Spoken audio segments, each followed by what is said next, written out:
Lego adalah perusahaan mainan yang gak main-main. Mainan mereka berhasil bikin perusahaan jadi bernilai 11 miliar dolar di 2022. Tapi di awal 2000-an, bisnis keluarga ini ngelakuin kesalahan waktu lagi nyoba perbaikin keadaan yang impact-nya justru malah bikin Lego nyaris declare bangkrut. Tapi hari ini Lego masih ada. Bahkan di 2022, in terms of revenue, Lego jadi yang paling besar dibandingin toymaker lain. Makanya, langsung aja kita bahas gimana cerita Lego yang berhasil mengubah kesalahan tadi jadi senjata buat bangkit dan bahkan jadi juara di industri mainan. Hello, gue Kinpra, jangan lupa baca description, oke? Lego bukan perusahaan Amerika, tapi gue mesti kasih tahu kalau tahun 1929-an di Amerika lagi terjadi Great Depression.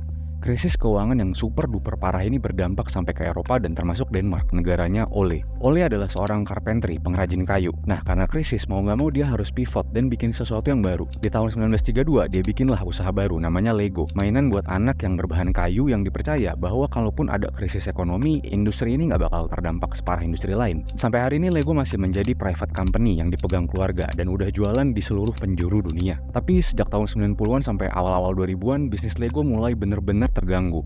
Profit naik turun, bahkan sempat jeblok parah, utang makin gemuk dan akhirnya membawa Lego ke ambang kebangkrutan. Banyak yang bilang katanya Lego salah inovasi, kena disrupsi mainan elektronik dan lain-lain. Tapi setelah gue gali lebih dalam, ternyata akar masalahnya, real problemnya adalah soal customer. So, ada apa? Dari awal berdiri, bisnis Lego selalu berhasil tumbuh dengan steady, walaupun pelan. Tapi di tahun 1978, Lego untuk pertama kalinya mulai goyang. Di tahun itu, paten Lego yang udah dipegang selama bertahun-tahun akhirnya kadaluarsa, sehingga kekosongan hak eksklusif ini memicu lahirnya kompetisi bisnis. Selama beberapa tahun berikutnya, brand-brand dengan produk sejenis jadi bisa makin serius dan akhirnya mengganggu Lego. Contohnya Taiko ini, iklannya bener-bener bikin pecinta mainan bricks jadi mikir, lah iya kalau nggak ada bedanya ngapain bayar lebih mahal? Nah, mungkin solving problem tadi akan lebih gampang kalau masalahnya yang ada itu cuma soal kompetisi dengan produk sejenis. Masalahnya, Lego mulai diganggu juga dengan kehadiran jenis mainan lain, yaitu mainan elektronik. Di dekade 80-90, dunia terutama negara-negara barat lagi terjadi gelombang kebangkitan video game yang sebelumnya sempat meredup dan bikin perusahaan pada tutup. Tapi ada Nintendo yang berhasil survive dan bisa ngeluarin Game Boy yang booming banget tuh. Produk-produk baru lain juga pelan-pelan mulai bermunculan, termasuk Sony yang ngeluarin PlayStation di pertengahan 90-an. Jadi Lego yang selama ini adem ayem sekarang mulai harus berkompetisi dengan serius. Beratnya, mereka nggak cuma ngelawan produk sejenis tapi juga ngelawan disrupsi dari video game. Di tahun 95, Lego lagi di New York buat acara Toy Fair di sana. Di momen ini mereka ketemu sebuah game developer agency bernama Mindscape. Mereka pitching ke Lego dan nekenin bahwa sebuah kewajiban bagi Lego untuk keep up with the trend, untuk masuk ke video game juga, as in take the video game seriously, bukan cuma sekedar coba-coba masuk. Nah, sekitar sebulan kemudian Lego dan Mindscape deal untuk ngeproduksi video game, dan di tahun 97, Lego Island berhasil dirilis. Hasilnya, Lego Island jadi best selling walaupun bukan urutan pertama, berhasil ngejual ratusan ribu kopi dan menghasilkan belasan juta dolar. Sayangnya hasil tadi kalau dilihat secara spesifik ya bagus-bagus aja emang, tapi secara overall bisa dibilang jelek. Effort yang dilakuin Lego lewat Lego Island ini ternyata cuma ngeboost penjualan produk yang relate sama video gamenya. Effort besar ini ternyata nggak ngefek besar ke produk generik Lego yang lain yang nggak relate ke video game. Sehingga di laporan keuangan tahun 98, Lego untuk pertama kalinya mencatatkan kerugian dengan net loss minus 194 juta Danish krona. Jadi mereka melakukan percobaan kedua untuk memperbaiki keadaan. Tapi effort kali ini nggak cuma sekedar video game. Kejadian tahun 98 tadi bikin manajemen ngeliat ke belakang dan nyoba buat ngerti keadaan. Hasilnya manajemen menemukan fakta bahwa ternyata produk bricks mereka itu masih sangat relevan sama customernya, which adalah anak-anak. Jadi mungkin di sini mereka ngartiinnya kayak instead of kita FOMO dan malah fokusnya ke video game, gimana kalau kita angkat lagi hero produk kita yaitu bricks tapi dengan effort yang beda. Nah, di tahun 99 ada Lucasfilm, production house company yang memproduksi Star Wars, yang di waktu itu ngerilis film Star Wars. Lego untuk pertama kalinya berkolaborasi sama film dan effort kali ini berhasil ngebalikin rugi jadi untung lagi. Lego ngerilis produk-produk bertema Star Wars dan ngedorong penjualan mereka dan bikin Lego balik lagi ke profit. Effort ini bikin puas manajemen, yang mana mayoritas dari mereka notabene-nya pada nggak mengenyam pendidikan tinggi dan yang paling krusial nggak punya pengalaman bisnis as in corporate level. Dan di effort tadi juga bikin mereka mikir kalau achievement ini adalah karena produknya, padahal yang mereka lakuin adalah riding on moment. Mereka ngeluarin set of product yang relate dengan tren saat itu, sehingga once hype-nya film Star Wars turun, penjualan pun ya ikut turun. Makanya di tahun 2000 mereka kembali boncos lagi dan kali ini ruginya jauh lebih besar. Nah, buat ngatasin problem ini, mereka ngelakuin effort yang mirip, yaitu nge-license Harry Potter, nge-develop Lego Island 2 di 2001 dan Lego Island 3 di 2022.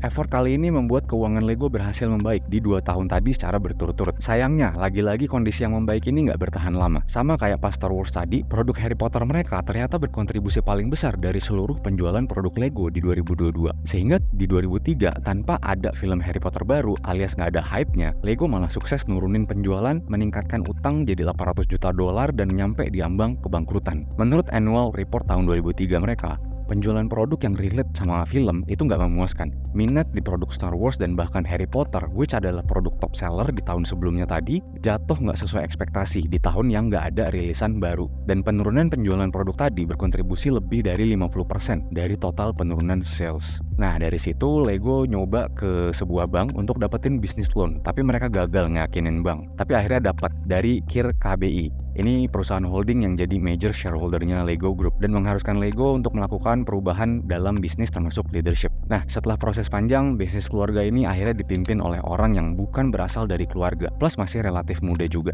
Tahun 2004, Jorgen yang berumur 35 tahun ditunjuk jadi CEO Lego yang baru. So, apakah di 2004 mereka selamat? Di 2004 mereka masih merugi, tapi krisis mulai terkontrol sehingga mereka bisa bertahan dari ancaman kebangkrutan. Jadi Pak Jorgen ini dulunya kerja di McKinsey dan pindah ke Lego. Jadi mungkin bisa dibilang dia lebih ngerti lah soal how to run the business dibandingkan mayoritas keluarga pemilik Lego. Nah, pas naik jadi CEO, dia berkonsultasi sama consulting agency namanya Bain & Company di pertengahan 2004. Dan menurut Bain, kalau Lego nggak bener-bener ngerti soal produk dan potensinya, mereka nggak akan bisa getting better.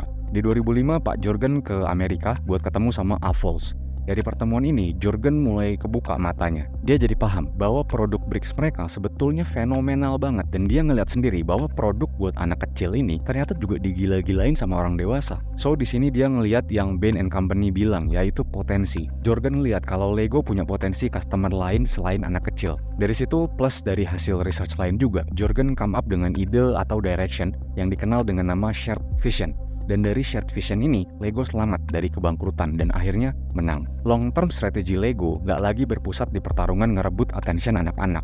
Lego jadi menargetkan grup demografi lain yang juga gak sedikit yang ngefans sama Lego, yaitu orang dewasa dan kolektor. Mereka jadi bisa ngeproduksi produk-produk tematik dengan variasi yang lebih banyak dan dengan price point yang lebih tinggi. Aston Martin, Manchester United, Hogwarts, Disney, dan sebagainya. Contohnya adalah Om Om ini. It does say on the box that it's for an 11-year-old. I've completed this in 9 hours. But you are 44, you know that. Yep, and you're 45.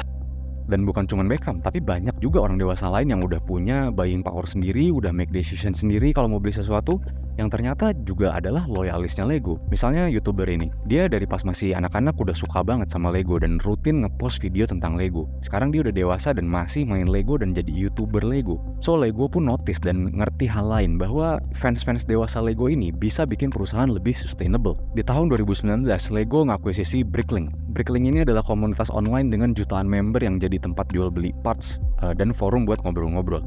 Which yang isinya ya fans-fans Lego yang udah dewasa bahkan orang tua juga. Nah, ngomongin soal orang tua, jadi Lego ternyata juga berhasil mengubah pandemi jadi peluang. Walaupun pas pandemi mereka emang harus nutup pabrik, nutup Legoland, tapi mereka tetap bisa grow di sisi penjualan produk Bricks. Orang tua nyari produk yang ada unsur edukasi buat anak, yang bisa bikin anak-anak aktif, baik lagi pas ada orang tuanya atau nggak ada orang tuanya di rumah. Dan habit itu nggak berubah dari zaman dulu, termasuk pas pandemi juga. Dan Lego bisa ngejawab kebutuhan itu dan mereka ngeliat peluang itu dan mereka ngeksekusi peluang itu. Jadi penjualan mereka terus menanjak walaupun di krisis. Bahkan di era awal sampai akhir pandemi, sales growth Lego naik signifikan dibandingin tahun-tahun sebelumnya. Dan mereka tumbuh lebih cepat dibandingkan perusahaan-perusahaan mainan lain kayak Mattel dan Hasbro. Jadi kalau kita perhatiin, problem mereka sebenarnya bukan di inovasinya, tapi di inovasinya yang kurang tepat sasaran. Dan Lego baru mulai ketemu titik baliknya adalah ketika mereka ditampar dengan ancaman kebangkrutan, willing untuk dipimpin oleh orang yang bukan dari keluarga, orang outsider, dan mulai lebih ngerti soal customernya. Lego berhasil bertahan dan menang ketika mereka step back untuk pahamin dulu lebih jauh soal potensi produk dan customernya. Dan pas sudah paham, baru deh mereka nentuin solusinya, inovasinya. Dan kalau ada satu moral of the story yang bisa dipelajarin dari perjalanan tadi, kelihatannya bener kalau namanya kesempatan tuh ya tetap ada selama Lego belum mati. Jadi ya jangan mati, karena semuanya belum berakhir sampai bener-bener berakhir. Tapi kalau menurut lo gimana? Coba kita discuss di komen. Oke, jangan lupa kritisi dan jangan gampang percaya sama konten ini, karena sebagian atau seluruh informasinya di-generate oleh ChatGPT. AI benar-benar makin pintar, tapi bukan berarti pasti benar dan selalu benar dan paling benar. Follow Instagram kita @orelabor.